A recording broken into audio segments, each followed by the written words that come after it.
You know, when it comes to gardens, big is not always beautiful.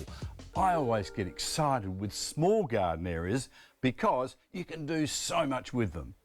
In this month's SA Life magazine, I'm looking at clever design ideas for courtyards and challenging spaces.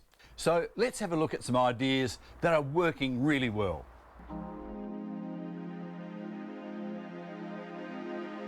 Here, two areas are separated by a dual-purpose divider. It's a fish pond and an extra seat.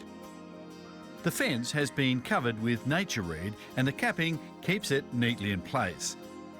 Now, while you can't do much about what's next door, dracaenas have been used here to hide the garage, and colour and texture is provided by the succulents beneath. And on the other side of the divider, a superb xanthorrhea has surprised everyone by thriving in the clay soil. It's a real feature. Award-winning designer Caroline Dawes loves to plan functional gardens for all seasons.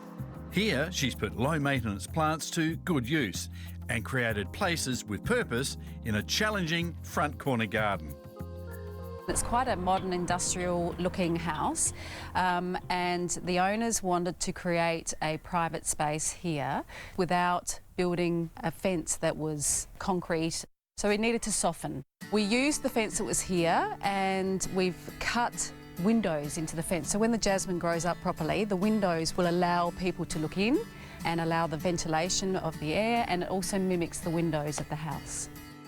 The common myrtle hedge provides the structure behind the deck, and I made it a circular deck because the house is very angular and I wanted to soften with a bit of shape. Caroline also solved another problem, a small unused space which cops a lot of sun. By adding a crabapple, climbing jasmine and grasses, she's created a living picture through each window and door. The vision for this Norwood backyard was to create a relaxed, semi-rustic space using angles and textures. I love the different uses of materials in this garden, which was part of the brief. I love that it's visually very interesting, and at the same time there are so many different areas where you can sit and relax.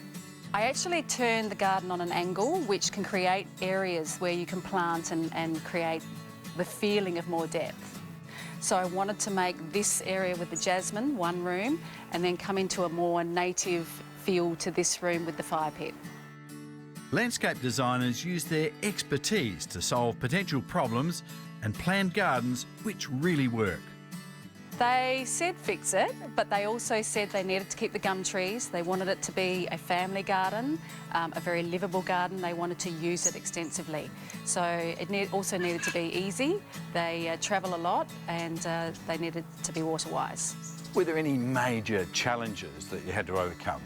The trickiest part was the heritage listed wall, which we painted, and we engineered a screen in front of it so that if it ever falls over, it won't ruin the garden.